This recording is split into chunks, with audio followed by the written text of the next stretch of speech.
Hello friends, welcome back to my channel. तो आज के वीडियो में हम बात करने वाले हैं ये जो मॉनसून सीज़न है इसमें होने वाली बीमारियों के बारे में और उन बीमारियों से हम कैसे बच सकते हैं, उनको किस तरीके से हम प्रिवेंट कर सकते हैं, उसके बारे में हम लोग इस वीडियो में बात करेंगे। उससे पहले मैं थोड़ा सा ये बताना चाहूँगी कि ये जो मॉनसून सीज़न है, इस बार जो बारिश हो रही है वो पिछले कई सालों से ऐसी बारिश नहीं हुई है। हम में से किसी ने इतना हैवी रेनफॉल को भी नहीं फेस किया है। तो ये जाहिर सी बात है, अगर बारिश बहुत ज़्यादा हो रही है तो ये बहुत ज़्यादा नुकसान करने वाली है। आगे चल के बीमारियों को लेके भी कुछ ना कुछ ऐसी एपिडेमिक बीमारियां जो है वो सामने आएगी, और जो नॉर्मल बीमारियां हैं ऑलरेडी जिन लोगों को इस सीज़न के दौरान कुछ ऐसी बीमारियों का एग्रावेशन हो जाता है, उनकी बीमारियां बढ़ जाती हैं, तो ये भी एक नुकसान करने वाली चीज़ है। ये जब बारिश का मौसम आता है तो फर्स्ट टाइम हम ये सोच के बहुत खुश होते हैं कि चलो अब बारिश आने वाली है और इस गर्मी से हमें छुटकारा मिल जाएगा। तो यही रीज़न रहता है मोस्टली सबके हैप्पी होने का, सबका मूड सही होने का कि चलो बारिश आएगी तो इस इतनी गर्मी से हम लोगों को कुछ राहत मिलेगी। इसीलिए मोस्टली लोगों को पसंद आती है। और देखेंगे कुछ एक दिन अगर बारिश हो रही है आप खुश रहेंगे जब तक कि वो आपकी नॉर्मल एक्टिविटीज़ जो आपका रूटीन है उसको डिस्टर्ब नहीं करता। लेकिन जो इस टाइम में बारिश हो रही है वो हर किसी का अपना रूटीन ख़राब कर रहा है, जिसकी वजह से उनको मेंटल डिसऑर्डर्स जो होते हैं वो कुछ लोगों के सप्रेस्ड होते हैं, वो एग्रावेट हो जाते हैं, और कुछ लोगों को ऐसे ही मेंटली दिक्कत होना शुरू हो जाती है। क्योंकि बारिश अगर हैवी हो गई तो हेल्थ के साथ साथ वो आपकी वेल्थ यानी आपकी इकोनॉमिकल कंडीशन को भी अफेक्ट करने लग जाती है, और उसकी वजह से आपको धीरे धीरे ये डिप्रेशन की ओर ले जाती है। तो एक बार तो ये बारिश का मौसम, इसमें आने वाले गाने, ये सब मूड को बहुत ज़्यादा अच्छा बना देते हैं, बट धीरे धीरे ये सबके लिए परेशानी का सबब बनती जाती है। इसमें जो होने वाली बीमारियां हैं उसमें सबसे पहले मैं बात करूंगी सीजनल डिप्रेशन और सैड यानी कि सीजनल अफेक्शनेट डिसऑर्डर्स के बारे में। जो सीजनल डिप्रेशन है वो मैं इसमें क्यों बात कर रही हूँ, क्योंकि ये डिप्रेशन मोस्टली उन लोगों को किसी पर्टिकुलर सीज़न के दौरान ही आता है। जैसे बारिश का मौसम शुरू में बड़ा पसंद आता है, लेकिन धीरे धीरे पेशेंट अपने आप को अकेला फील करने लग जाता है, धीरे धीरे उसका मूड जो होता है वो डाउन होने लग जाता है, वो अनहैप्पी रहने लग जाता है, और जो उसकी अंदर ही अंदर उसको लोनलीनेस यानी अकेलापन फील होने लग जाता है, और वो डिप्रेशन एंजाइटी का शिकार हो जाता है, उसको ये दिक्कतें आनी शुरू हो जाती है। अब ये क्यों होता है? क्योंकि बारिश के मौसम में हमारा सूरज आएगा नहीं, यानी हमें सूरज की रोशनी नहीं मिलती है, जिसकी वजह से हमारा जो हैप्पी हार्मोन्स होते हैं यानी सेरोटोनिन, डोपामाइन और भी कई हैं, लेकिन मोस्टली जो सेरोटोनिन है वो हमारा कम हो जाता है, उसका लेवल कम हो जाता है, जिसकी वजह से हमें ये मूड चेंजेस आने लगते हैं, और पेशेंट जो होता है वो डिप्रेशन का शिकार होना शुरू हो जाता है। अब सनलाइट कम है, सेरोटोनिन लेवल कम हो गया, तो आपका मूड क्यों ख़राब हुआ? क्योंकि ये जो सेरोटोनिन है वो एक न्यूरोट्रांसमीटर की तरह, एक मैसेंजर की तरह काम करता है आपकी ब्रेन और बॉडी के अंदर, और आपके मूड को, आपकी स्लीप को, आपकी एपिटाइट को और कई चीज़ों को वो कंट्रोल करता है। तो इनको हैप्पी हार्मोन्स हम बोलते हैं। जब हम खुश होते हैं तो ये हमारे हार्मोन अच्छे हाई लेवल पे होते हैं और हमें किसी तरीके की कोई दिक्कत नहीं होती।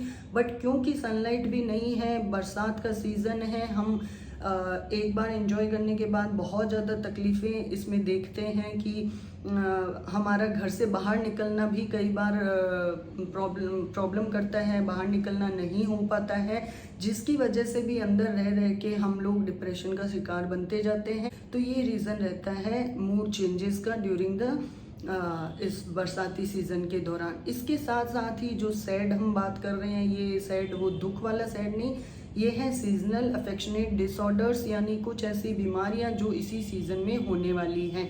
अब ये बीमारियां कौन सी हैं जो मोस्टली इस सीज़न में रहती है, तो फर्स्ट ऑफ ऑल अभी आप देखेंगे बहुत से केसेस ऐसे आते हैं जिसके अंदर कंजक्टिवाइटिस होता है, यानी कि उनकी आंखें जो होती है वो एकदम लाल हो जाती है और आंखों से किसी के पानी गिरता है, किसी की आंखों में जलन होता है, किसी की आंखें सूज जाती है, या किसी की आंखों में रात को सो के सुबह उठते हैं तो बहुत ज़्यादा चिपक जाती है, जैसे कहते हैं आंखें चिपक जाना, तो कहीं ना कहीं फ्लू लाइक सिम्टम्स को इंडिकेट करता है। तो ऐसी जो प्रॉब्लम होती है उसमें होम्योपैथिक मेडिसिन्स बहुत हेल्प करती हैं। इवन जो मैं बीच बीच में आपको होम्योपैथिक मेडिसिन्स के बारे में बताऊंगी वो आपको लेनी एज पर सिम्टम्स हैं, बट मैं आपको थोड़ा बहुत उसके बारे में बता रही हूँ कि ऐसी ये जो मेडिसिन्स हैं जिनको एक बार आप ट्राई करेंगे इस दौरान में तो आपको ज़रूर रिलीफ मिलेगा। बट अगर आपको रिलीफ नहीं मिल रहा है इसका मतलब ये नहीं है कि होम्योपैथी वर्क नहीं कर रही, वर्क करेगी। आप होम्योपैथ डॉक्टर के पास जाएं, उनको अच्छे से अपनी प्रॉब्लम बताएं, तो वो जो सिम्टम्स को देखते हुए, साइंस को देखते हुए आपको मेडिसिन देंगे, परफेक्ट मेडिसिन, सिमिलर मेडिसिन, तो वो डेफिनेटली आपको क्योर करेगी। बट एज अ प्रिवेंटिव कि जब तक आप डॉक्टर की रीच में नहीं आते हैं या कुछ ऐसी जगह पे हैं जहाँ पे आपका रीच नहीं हो पा रहा है, तो आप ये मेडिसिन ट्राई करें, आपको डेफिनेटली फ़ायदा करेगी। तो अगर आपको रेड आई है, जलन हो रहा है, तो आप जो होम्योपैथिक मेडिसिन है बेलाडोना उसको ले सकते हैं जिसकी रेड आई होती है। और अगर आपको आंखें चिपक रही है सुबह के टाइम में जब आप उठते हैं और आपको लगता है कि आपकी आंखें चिपक रही है, तो अर्जेंटम नाइट्रिकम नाम से बहुत अच्छी मेडिसिन है, उसे 30 पोटेंसी में ही आप ये लें। और यूफ्रेशिया बहुत अच्छी मेडिसिन है। अगर आपका जो नाक का पानी है, आंख में भी पानी आ रहा है, नाक में भी पानी आ रहा है, बट आंख के पानी से आपको दिक्कत हो रही है, उसके जलन हो रही है, आंख लाल हो रही है, बट जो नाक का पानी है वो ब्लेंड है, बस नाक में पानी आ रहा है, उसमें कोई दिक्कत नहीं हो रही, तो इस टाइप का कोई सिम्टम होता है तो आप यूफ्रेशिया 30 ले सकते हैं। ये 2-3 मेडिसिन हैं जो अगर आपको रेड आई या कंजक्टिवाइटिस की जो दिक्कत होती है उसमें आप ले सकते हैं। बट अगेन मैं बोलूँगी कि आप डॉक्टर को ज़रूर दिखाएं और आंखों को सही रखना है, इसके लिए आप कंटिन्यू आंखों को धोते रहें, पानी आंखों के ऊपर डाल के ऐसे दिन में 2-3 बार आंखों को साफ करते रहें नॉर्मल पानी, सादे पानी से, जिससे आपको ये दिक्कत नहीं आएगी। दूसरा जो सबसे मेन होने वाला है इस दौरान में वो है ब्रोंकियल अस्थमा। जो भी अस्थमा के पेशेंट होते हैं आप देखेंगे इस सीज़न के अंदर उनको ये अस्थमा का अटैक्स बहुत ज़्यादा फ्रिक्वेंटली आने लग जाते हैं और बहुत ज़्यादा सांस लेने में दिक्कत होती है। ऐसे लोगों को आप बेलाइटा ओरिएंटलिस 30 में रिपीटेडली दें, उनको डेफिनेटली रिलीफ मिलेगा। बेलाटा ओरिएंटलिस बहुत अच्छी है, आइपीकॉक है, लेकिन उसमें कार्डियक अस्थमा होना चाहिए, यानी आपकी हार्ट की दिक्कत की वजह से आपको अस्थमा है तो आप आइपीकॉक ले सकते हैं। और जो नेट्रम ग्रुप की मेडिसिन हैं, natrum sulph, natrum more, natrum carb, तो इन मेडिसिन को भी एज पर सिम्टम लिया जा सकता है if you are suffering from bronchial asthma. Asthma के पेशेंट बहुत ज़्यादा एग्रावेट हो जाते हैं बारिश के सीजन में। थर्ड जो मैं बात करूँगी वो है इनग्रोइंग टो नेल्स, जो पेरोनाइकिया जिसको हम बोलते हैं, एक जो नेल इन्फेक्शन है उसको बोलते हैं। और इनग्रोइंग टो नेल्स जो भी आपके नाखून है वो अंदर की तरफ धंसते जाते हैं, जिसके वो बहुत ज़्यादा पेनफुल हो जाते हैं, आपको बहुत ज़्यादा दर्द होता है। तो इन इनग्रोइंग टो नेल्स के अंदर भी आप होम्योपैथिक मेडिसिन ले सकते हैं। उसमें मैगफॉस 1 या 10 के अंदर ले, आपको डेफिनेटली रिलीफ मिलेगा। और कैलेंडुला 30 भी आप एक्यूट केसेस के अंदर ले सकते हैं। इसमें अगर पस भी हो गया है तो आप देखेंगे साइलिशिया हिपरसल्फ भी काम करता है, बट इस दौरान में मैगफॉस और कैलेंडुला बहुत ज़्यादा हेल्प करेगी आपको। एक जो बहुत ही कॉमनली आप सुनते भी हैं कि अगर किसी को अर्थराइटिस हुआ है, यानी जोड़ों का जो दर्द होता है, गठिया जो होता है, उसको हम ये बोलते हैं कि इवन डॉक्टर्स भी उनको बोलते हैं कि बारिश के सीज़न में आपकी चीज़ बढ़ सकती है। गठिया जो आपका जॉइंट पेन है वो बहुत ज़्यादा बारिश की सीज़न में बढ़ सकता है, और ये डेफिनेटली होता भी है कई लोगों के साथ कि उनका जो अर्थराइटिस है वो ड्यूरिंग रेनी सीज़न बढ़ जाता है। तो उस दौरान भी आप होम्योपैथिक मेडिसिन ले सकते हैं। अर्थराइटिस के पेशेंट्स को ध्यान रखना है कि उस दौरान में आपका जो डाइट है, रेजिमेंट है, उसको कंट्रोल करें पहले से ही, ताकि आपका ये गठिए का दिक्कत बरसाती सीज़न में बढ़े नहीं। इसमें आगे जाके जो, क्योंकि मच्छर बहुत ज़्यादा पैदा हो जाएंगे जगह जगह पे, खड्डों में या जगह जगह घरों में भी आप देखेंगे तो पानी इकट्ठा हो रहा है। पानी इकट्ठा हो रहा है तो मच्छरों की तादाद भी बढ़ती जाएगी। तो इंसेक्ट बाइट से जो रैशेज़ वगैरह हो रहे हैं, ब्लिस्टर्स होते हैं, आपने देखा होगा बारिश के सीज़न में लोगों को बहुत ज़्यादा स्किन की प्रॉब्लम भी होती है। वो इसी वजह से है कि मच्छर बहुत ज़्यादा इकट्ठे हो रहे हैं और रैशेज़, अर्टिकेरिया जैसी दिक्कतें आ रही है। इसके अंदर आप रस्टॉक्स 30 ले सकते हैं, नेट्रम ग्रुप की मेडिसिन ले सकते हैं। इसके अंदर आप कैलेंडुला यूज़ कर सकते हैं, ये भी बहुत अच्छा एंटीसेप्टिक है। और तो और आप देखेंगे डलका मारा, वो भी बहुत अच्छी मेडिसिन है ड्यूरिंग दिस सीज़न। इस सीज़न के दौरान डलका मारा भी आप ले सकते हैं अकॉर्डिंग टू सिम्टम्स। और जो रैशेज हो रहे हैं जॉइंट अर्टिकेरिया, यानी आपके जो जोड़ होते हैं, जॉइंट्स होते हैं, उनमें खास करके आपको खुजली आना बहुत ज़्यादा एग्रावेट हो जाती है, इतना कि आप स्क्रैच करते हैं फिर भी आराम नहीं मिलता, खुजलाने के बाद भी वो बहुत ज़्यादा बढ़ जाती है। तो सल्फ़र आप ले सकते हैं, अर्टिका यूरेंस आप ले सकते हैं, ऐसी कई मेडिसिन हैं। और ये बरसाती सीज़न में इसीलिए बढ़ जाते हैं क्योंकि मच्छरों की तादाद बहुत बढ़ जाती है।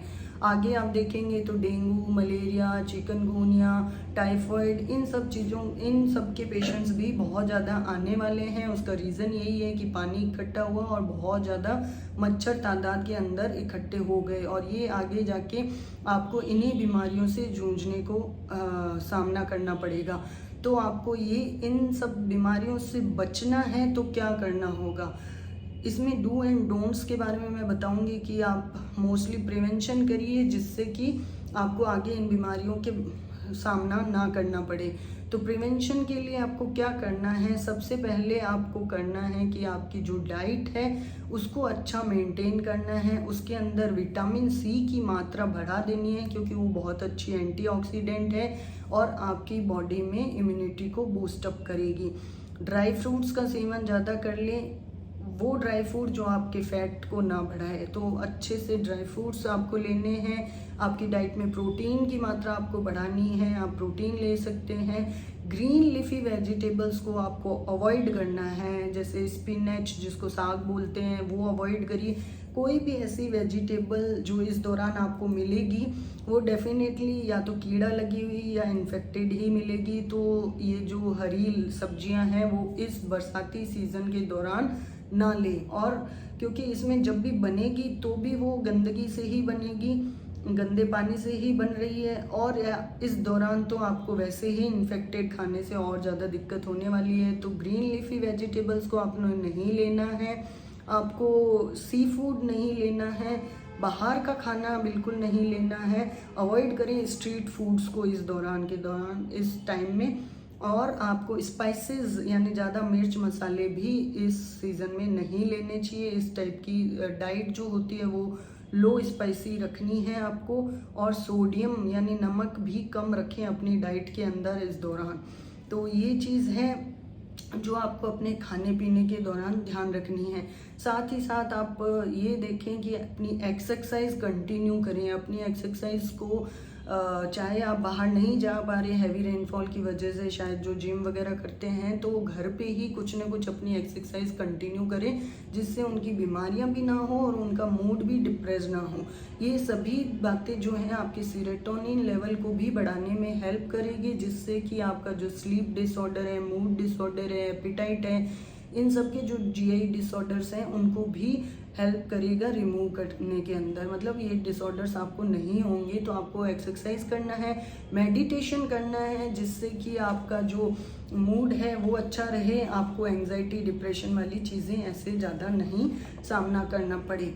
इसी के साथ आपको क्या करना है, हमेशा अपना रेन कोट और अम्ब्रेला दोनों में से कुछ भी हमेशा कैरी करें, चाहे बारिश हो रही हो ना हो रही हो इस सीज़न के दौरान, क्योंकि बहुत ज़्यादा बारिश में भीगने की वजह से भी आपको स्किन रैशेज, फीवर और नॉर्मल सॉर थ्रोट वगैरह जैसी दिक्कत हो सकती है। तो आप पहले से ही ऐसे अपने साथ कैरी करें जिससे भीगेंगे कम तो आपको दिक्कत कम होगी। कई बार ऐसा दिखा है आपने, रेन के साथ जो गड़े वगैरह पड़ते हैं यानी आइस बॉल्स आती है, उनसे कईयों को इंजरी तक हो जाती है। तो हैवी रेनफॉल हो रही है तो आप घर से बाहर ना जाएं। और ड्यूरिंग हैवी रेनफॉल अगर ऐसा हो रहा है, आप लोनली कम रहें, मतलब घर में अकेले कम रहें, मोस्टली कंपनी रखें। कंपनी होगी तो आपका मूड एलिवेट रहेगा, आपका मूड बढ़ा हुआ रहेगा, आपका सेरोटोनिन लेवल भी बढ़ा हुआ रहेगा। सनलाइट, जब भी आपको लगता है कि थोड़ी बहुत भी धूप आ रही है, थोड़ा बहुत भी कुछ माहौल ऐसा हुआ है कि बारिश में आपको सनलाइट मिली है, तो कोशिश करें कि आप सनलाइट में जाएं और वहाँ पे बैठें, जिससे जो भी सनलाइट मिलेगी वो आपके सेरोटोनिन लेवल को भी बढ़ाएगी। आपका खाना पीना आपको अच्छे से रखना है। हॉट शावर लें, मतलब गर्म पानी से नहाएं, जिससे जो भी, अगर आप बाहर से स्पेशली जाके आ रहे हैं तो हॉट शावर लें थोड़ी देर बाद में, जिससे कि आपकी बॉडी क्लीन होगी और आपको किसी तरीके की कोई दिक्कत नहीं होगी। इसके साथ ही जैसे मैंने बताया, अपना हाइजीन, पर्सनल हाइजीन को मेंटेन करके रखें। इसमें हॉट शावर है ही, बॉडी वॉश आप ऐसा लें जिसमें कुछ एंटीसेप्टिक चीज़ हो, चाहे आप डेटॉल वगैरह ये सब ले अपने जो पानी है उसके अंदर डाल के उस पानी को यूज़ कर सकते हैं। हाँ, अपने फूड के अंदर आप गार्लिक, लहसुन और हल्दी, टर्मरिक को इंक्लूड करें, क्योंकि ये बहुत अच्छे एंटी इन्फ्लामेटरी, एंटीसेप्टिक, एंटीऑक्सीडेंट्स हैं। तो ये आपको हेल्प करेंगे आपके इम्यून सिस्टम को बूस्टअप करने में, अपने मेटाबॉलिज्म को बढ़ाने में। तो ये सब चीज़ें रहेगी इस मौसम में। अगर आप इन चीज़ों को फॉलो करेंगे तो आप इन होने वाली बीमारियों से बच सकते हैं। मॉस्किटो रेप्लिकेंट्स ये ज़रूर लगाएं। ऐसा नहीं है कि दिन में मच्छर है रात को नहीं है या रात को मच्छर होते हैं दिन में नहीं है, नहीं, मच्छर कहीं पे भी हो सकते हैं। तो आपको मच्छरों से बचने के लिए मॉस्किटो रेप्लिकेंट्स लेने हैं, चाहे मॉस्किटो नेट्स यूज़ कर लीजिए सोते टाइम में। और कहीं पे भी अपने आसपास पानी जमा मत होने दें, क्योंकि जितना पानी आपके आसपास जमा होगा उतने ही मच्छर आएंगे और उससे होने वाली ये डेंगू, चिकनगुनिया, मलेरिया, टाइफाइड जैसी बीमारियां होगी।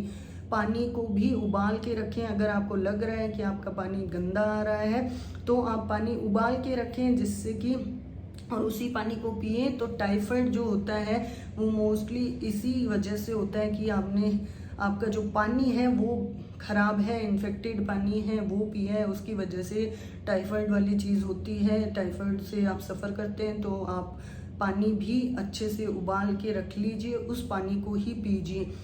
और आप एक जो अभी के दौरान है कि शॉर्ट सर्किट या करंट की वजह से बहुत ज़्यादा दिक्कत होती है, तो ये ट्रू है। आपको करंट से बचने के लिए हमेशा जब भी आप कोई ऐसी स्विच को ऑन कर रहे हैं या मशीन को ऑन कर रहे हैं तो ध्यान में रहे कि आपने चप्पल पहनी हो, रबड़ वाली चप्पल पहने।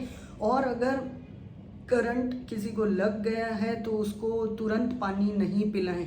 पानी नहीं पिलाना चाहिए तुरंत, उसको सिर्फ उसके हाथ को, पैरों को मसाज करिए, जिससे कि उसका ब्लड सर्कुलेशन वापस आ सके। एक हो सके तो लकड़ी को इस्तेमाल करिए, डायरेक्ट कांटेक्ट की जगह आप लकड़ी को यूज़ कर सकते हैं। और रबड़ की चप्पल पहनना ना भूलें, इससे आपका अर्थ से जो करंट है उससे कांटेक्ट नहीं होगा और करंट से बचाया जा सकता है। बच्चों का भी आपको ध्यान रखना है, बच्चों को भी इन सब चीज़ों के बारे में जो आप पे अप्लाई है वो बच्चों पे आपसे पहले अप्लाई है। और बच्चों को तो करंट वाली जगहों पे तो आप कोशिश करें कि वो ना जाएं।